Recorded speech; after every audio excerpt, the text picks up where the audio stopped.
오늘 우리가 읽은 로마서의 본문에는 탄식으로 가득합니다. 별로 길지 않은 본문임에도 불구하고 이 탄식이라는 단어가 3번에 걸쳐 나오고 있습니다. 누가 탄식하고 있습니까? 피조물이 탄식하고 우리도 탄식하고 그리고 심지어 성령님께서도 탄식하고 계십니다. 그렇다면 무엇 때문에 탄식하고 계신 것입니까? 우리가 고통과 고난 가운데 살고 있기 때문이죠. 현재의 고난으로 말미암아 우리의 연약함으로 인하여 그 미래의 소망과 구원을 기다리며 탄식하고 있는 것입니다. 이처럼 우리의 인생은 그 전반에 걸쳐서 고난으로 가득 차 있습니다. 사람이 언제쯤 고난이라는 것을 깨닫게 되겠습니까? 개개인마다 다르겠지만은 보통 사춘기가 시작하면서부터 고난을 느끼기 시작합니다. 왜냐하면 인생이란 것이 우리 자신의 기대와는 다르다는 사실들을 발견하기 시작하기 때문입니다. 아무리 잘하려고 노력해도 잘 되지 않고 잘하려고 열심히 했음에도 불구하고 그 결과가 나오지 않기 때문입니다. 세상에 대해 절망하고 또 자기 자신의 한계에 대해서 깨달으면서 모든 것을 포기하고 삐뚤어져 버리는 시기가 바로 이 사춘기의 시기입니다. 이제 그러다가 시간이 지나면서 조금씩 철이 들기 시작하죠. 키가 자라고 머리가 자라고 많은 것을 경험하면서 이제 현실을 직시하게 됩니다. 그러나 이것은 세상의 절망을 극복했다는 의미가 아니라 이 도망갈 수 없는 이 현실을 확인했다는 의미입니다. 나의 한계가 무엇인지 이 사회가 어떤 것인지를 단지 조금 더 알게 되었다는 것이죠. 동시에 사람들에게 어떤 유혹이 찾아오겠습니까? 이 도망갈 수 없는 이 절망스러운 현실을 바꾸기 위해서 조금은 무리하다 싶은 잘못된 방법을 사용하고픈 그런 욕망이 우리를 찾아옵니다. 다른 사람을 돕기보다는 이용하려고 하고 정직하기보다는 속임수를 사용하고 관용보다는 복수를 하고 섬김보다는 섬김을 받고자 하는 그런 죄의 욕망이 우리를 다스리기 시작합니다. 그러면서 이 비참했던 그 절망했던 사람들이 그들의 죄의 욕망으로 말미암아 오히려 더 많은 사람들을 또한 이 사회를 더욱더 비참하게 만들어갑니다. 그것이 무엇입니까? 이로 인하여 모든 피조물들이 또한 탄식하고 있는 바로 오늘 우리의 현실인 것입니다. 하지만 성령의 탄식은 이러한 우리의 탄식과는 전혀 다른 의미를 가지고 있습니다. 오늘 본문 26절과 27절 말씀을 한번 같이 읽어보도록 하겠습니다. 우리 로마서 8장 26절, 27절 말씀을 함께 읽겠습니다. 이와 같이 성령도 우리의 연약함을 도우시나니 우리는 마땅히 기도할 바를 알지 못하나 오직 성령이 말할 수 없는 탄식으로 우리를 위하여 친히 간구하시느니라. 마음을 살피시는 이가 성령의 생각을 아시나니 이는 성령이 하나님의 뜻대로 성도를 위하여 간구하심이니라. 아멘. 성령께서 말할 수 없는 탄식으로 우리를 위하여 간구하시고 그 우리의 연약함을 도우시는데 이를 통하여 하나님의 뜻을 이루신다고 말합니다. 그렇다면 이 세상의 절망, 이 도망갈 수 없는 이 현실 속에서 어떻게 우리의 욕망대로가 아니라 하나님이 원하시는 뜻을 이룰 수 있겠습니까? 이토록 차가운 세상 속에서, 이 무정한 세상 속에서 한계를 가진 우리가 이 비참한 현실을 어떻게 바꿀 수 있느냐는 것이죠. 보통 믿음을 가진 우리가 기대하는 방법은 기적일 것입니다. 내가 하나님을 열심히 섬기면, 열심히 기도하면, 봉사하면, 선을 행하면 하나님께서 내 삶에 들어와 개입하셔서 기적을 베푸셔서 오늘 나의 비참한 현실을 뒤바꾸어 줄 것들을 기대할 것입니다. 그리고 우리는 그런 간증들을 분명히 많이 들어왔습니다. 시험에 합격하고 병이 낫고 도무지 해결될 수 없을 것만 같았던 그 문제들이 해결되었던 그런 이야기들을 들었습니다. 기적 같은 하나님의 도우심으로 그 우리의 현실이 바뀌는 그런 간증들을 우린 많이 들었습니다. 하지만 우리가 잘못 오해하는 것이 한 가지 있습니다. 분명 그 놀라운 방법들이 분명히 하나님이 하신 일이지만 동시에 우리가 어떤 문제와 현실 속에서 우리 또한 그것들을 구할 수 있는 자격을 가지고 있지만, 그러나 하나님께서 일하시는 방법은 언제나 우리의 생각과 기대와는 다를 수 있다는 것입니다. 우리의 신앙생활과 삶이 하나님의 도움을 얻기 위한 그 수단과 방법과 그 조건에 따른 그 규칙대로 움직이는 것이 아니라는 것이죠. 보통 사람들뿐만 아니라 많은 신앙인들도 우리가 이 세상을 살아가면서 인과응보의 원칙을 가지고 있습니다. 인과응보란 무엇입니까? 원인과 결과가 있다는 것이죠. 곧 행한 대로 받는다는 것입니다. 하지만 오늘 믿음의 사람들이 이 땅을 살아갈 때에 오늘 우리의 현실을 인과응보만으로 어떤 조건과 원인과 결과로만 이해해서는 안 됩니다. 내가 하나님께 잘하면 복을 받고 하나님께 잘못하면 벌을 받는다는 이것은 분명히 공의의 하나님께서 세우신 원칙 중에 하나인 것은 맞지만, 이는 수많은 하나님의 속성 가운데 단지 한 가지일 뿐입니다. 하나님의 원칙은 이것보다 더 크다라는 거예요. 더 넓다라는 거예요. 하나님께서 우리를 구원하시고 관용하시고 사랑하시고 믿음 주신 이 모든 것들이 단지 인과응보의 그 틀만으로 설명할 수 없다는 것이죠. 더 나아가 어떤 법칙과 규칙으로 우리의 모든 것들을 해석하려고 하면 사실 풀리지 않는 것이 너무나 많이 있습니다. 우리가 기억해야 할 것은 예수로 말미암은 이 구원은 예수가 하나의 법칙으로서 우리에게 다가온 것이 아니라 예수님께서 인격이라는 사실을 우리가 기억해야 합니다.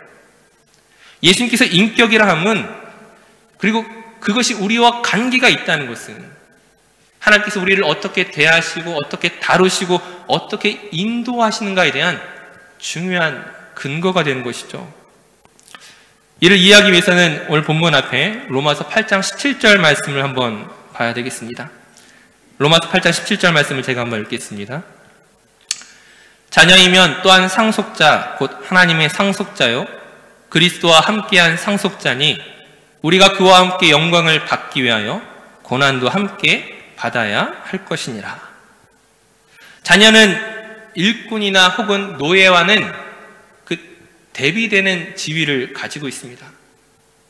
일꾼에게는 단지 일한 만큼의 보수를 주면 그것으로 끝이지만 자녀는 다르게 돼야 합니다. 자녀에게는 보수를 주는 것이 아니라 일한 대가를 지불하는 것이 아니라 무엇을 줍니까? 기업을 주는 것입니다. 일한 만큼 대가를 받는 그 지위가 아니라 그 아버지의 기업과 유산을 이어받는 상속자입니다. 따라서 우리가 그런 하나님의 자녀라면, 하나님의 그 기업과 유산을 물려받는 자라면, 이어받는 자라면 과연 우리에게 어떤 과정이 필요한지에 대해서 우리보다 앞선 상속자이신 예수 그리스도를 우리가 그 모델로 먼저 봐야 되는 것입니다. 방금 읽었던 17절 말씀에 예수에 대해서 무엇이라 설명합니까? 그와 함께 영광을 받기 위하여 고난도 함께 받아야 할 것이니라. 하나님께서 예수 안에서 우리를 구원하시고 하나님의 자녀로 삼으셨습니다. 그리고 우리를 영광의 자리로 이끌어 가시겠다고 말씀하시는데 그 약속을 무엇으로 성취하십니까? 고난을 통하여 이를 성취하시겠다고 말씀하고 있습니다.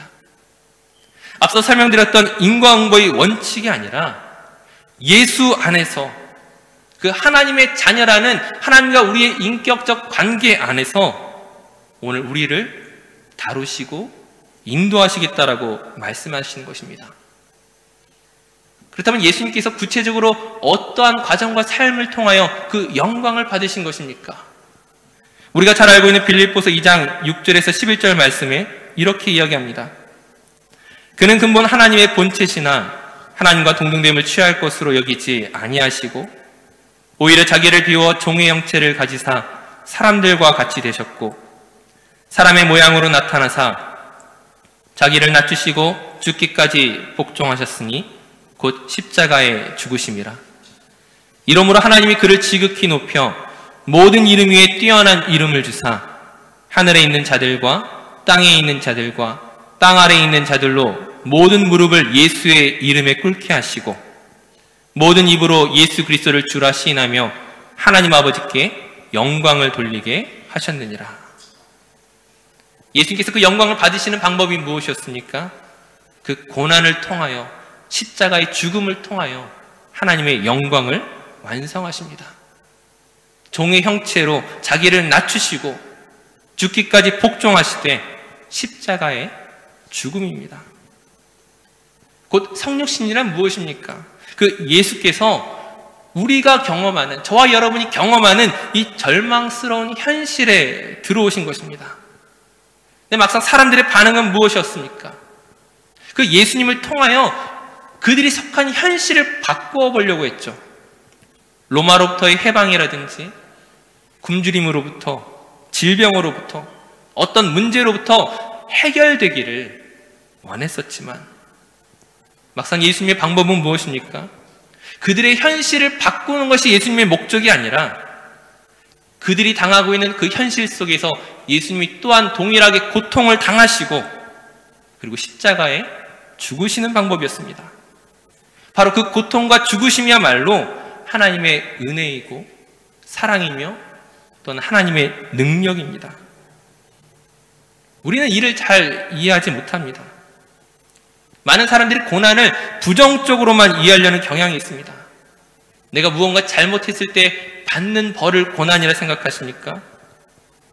오늘 내가 고난의 길을 걸어가고 있는 것이 무언가 잘못을 저질렀기 때문이라고 생각하지 마시고 하나님께서 이 가운데 일하고 계시다는 사실을 우리는 발견해야 됩니다. 오늘 우리가 살아가고 있는 이 현실이 어떠한 것보다 더 중요한 것이 있습니다. 오늘 우리가 살아가는 이 현실이 어떠한가 보다 예수 그리스도 안에 있는 우리가 하나님의 자녀로 부름받았다는 것이 훨씬 더 중요합니다. 하나님께서 오늘 우리의 삶을 관통하여 우리를 영광의 자리로 이끌어가고 계신다는 사실을 우리가 믿음의 눈으로 볼 수 있어야 됩니다. 만약 이를 잊어버리면 우리의 싸움은 무엇입니까? 오늘 우리의 현실 속에서 우리의 싸움은 아무것도 아닙니다. 이 땅의 현실을 어떻게 바꿀 수 있는가에 대해서만 목숨을 걸게 되는데 그것으로 바뀌는 것이 없다는 것이죠.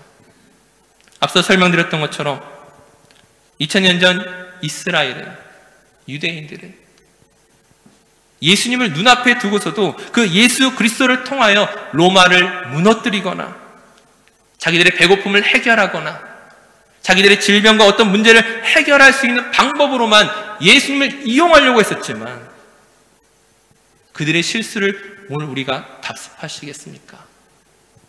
우리가 예수를 믿는다고 말하지만 단지 그 예수를 통하여 오늘 우리의 현실을 바꾸기만을 원한다면, 그것을 우리 의미와 삶의 목적으로 정한다면 2000년 전 이스라엘의 실패를 우리 또한 답습할 수밖에 없기 때문입니다. 오늘 이 말씀이 오늘 저와 여러분이 어떤 현실 속에서, 어떤 고난과 고통스러운 현실 속에서 기도하지 말라고 하는 것이 아닙니다. 어떤 문제 앞에서 하나님 아닌 다른 방법을 사용하라고 말하는 것이 아닙니다. 우리가 먼저 이해해야 할 것은 우리의 인생 자체가 고난 속에 있습니다. 누구는 조금 더 환경이 좋을 수도 있고 누구는 환경이 조금 더 나쁠 수도 있겠지만 그 어느 누구 하나 예외 없이 모든 사람은 그 고난이란 무대 속에서 살아가고 있습니다. 우리 모두가 이 고난으로부터 빨리 벗어나기를 원하지만 믿음을 가진 우리 역시 이 현실로부터 벗어나기를 기대하고 있지만 그러나 하나님께서 오히려 우리를 이 고난이란 현실 속으로 밀어넣고 계시는 그 이유를 발견해야 되는 것입니다. 예수님께서 십자가를 지심으로 그 인간이 만들 수 있는 최고의 누명과 고통과 그 죽음을 통하여 오히려 그 십자가가 영광의 십자가로 바뀌었던 것처럼 오늘 저와 여러분이 경험하고 있는 그 삶의 자리가 고난의 자리일지라도 그것이 하나님의 뜻을 나타내는 자리로 바뀔 수 있다면 우리는 전혀 다른 세상을 살아가는 방식을 누리게 될 것입니다. 그렇다면 이 일을 우리가 어떻게 이룰 수 있겠습니까? 우리가 이 고난의 자리에서 하나님의 뜻으로 살아간다는 것이 과연 어떤 것이겠습니까?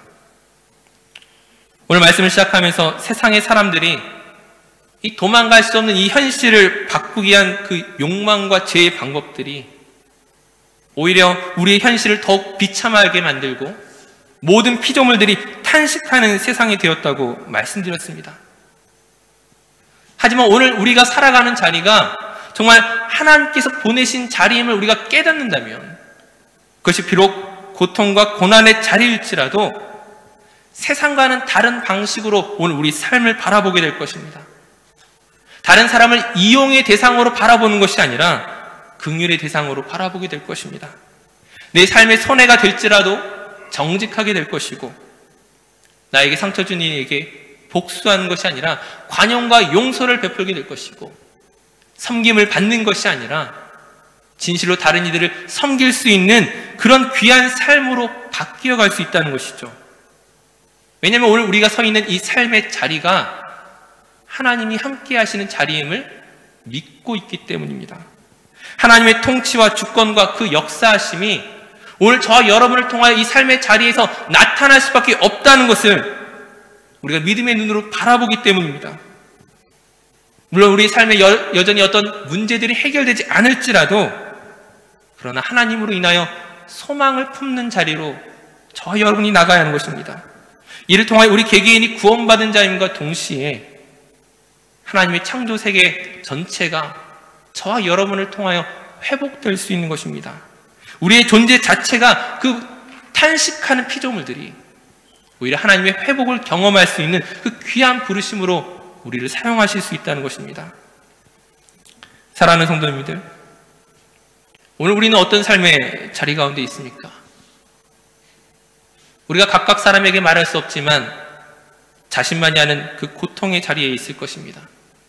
하지만 우리의 인생이 결코 고통만으로 끝나지 않는 것은, 우리의 마지막이 결코 억울하거나 비참함으로 끝나지 않는 것은 성령께서 말할 수 없는 탄식으로 우리를 위하여 친히 기도하고 계시기 때문입니다.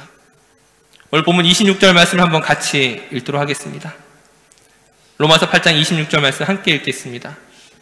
이와 같이 성령도 우리의 연약함을 도우시나니 우리는 마땅히 기도할 바를 알지 못하나 오직 성령이 말할 수 없는 탄식으로 우리를 위하여 친히 간구하시느니라. 아멘. 이 얼마나 놀라운 고백입니까? 세상 어느 종교에서 이런 일을 하는 신이 있겠습니까?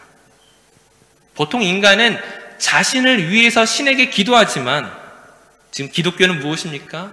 신이 인간을 위하여 기도하는 것입니다. 하나님께서 사람들을 위하여 말할 수 없는 탄식으로 기도하는 바로 유일한 종교가 바로 우리 기독교입니다. 여기에 담겨져 있는 하나님의 마음을 아시겠습니까? 오늘 저와 여러분이 보냄받은 이 자리가, 하나님께서 저와 여러분을 밀어놓고 있는 그 자리가 사실은 정말 우리가 탄식하며 걸어야 할 만큼 힘든 자리이지만, 어려운 자리이지만 하나님께서 우리를 그냥 보내시기만 하시고 버려두시는 것이 아니라 말할 수 없는 탄식으로 오늘 우리를 지켜보고 계시는 것입니다. 우리를 구원하시기 위하여 예수 그리스도의 희생을 치르신 그 하나님께서 말할 수 없는 탄식 가운데 자기의 그 진심과 의지와 인격을 다하여 오늘 저와 여러분을 지켜보고 계시는 것입니다. 오늘 우리의 현실을 바꾸는 것으로만 역사하시는 것이 아니라 그보다 더 놀랍게 오히려 그 고난의 자리에서, 고통의 자리에서 하나님을 더 깊이 생각하며 하나님의 방법과 뜻을 이루어 나가는 삶으로 살아가도록 오늘 저와 여러분을 지켜보시고 힘주시는 분이 계심을 믿음의 눈으로 보셨으면 좋겠습니다. 우리가 그것을 이해한다면 오늘 우리 삶의 자리를 떠나서 우리가 얼마나 복된 인생이고 얼마나 복된 자리 가운데 있는지를 고백하게 될 줄 믿습니다. 바라기는 오늘 우리의 현실에서 하나님과 동행하며 하나님의 뜻을 구하며 나타낼 수 있는 귀한 믿음의 성령 되시기를 주님의 이름으로 축원합니다. 기도하겠습니다. 참 사랑의 하나님, 은혜를 감사드립니다. 우리는 오늘의 현실을 어떻게 하면 바꿀 수 있는가를 생각했지만 하나님께서 우리를 통하여 이루시고자 하는 그 삶의 자리는 우리의 현실을 바꾸는 그 어떤 것보다 위대하고 영광스러운 자리임을 고백합니다. 세상의 넓은 길을 따라가는 것이 아니라 좁은 길을 걸어가게 하시고 오늘 우리에게 주신 그 지위와 특권과 자유와 그 영생의 기쁨을 누리며 승리하는 삶이 되게 하여 주시옵소서.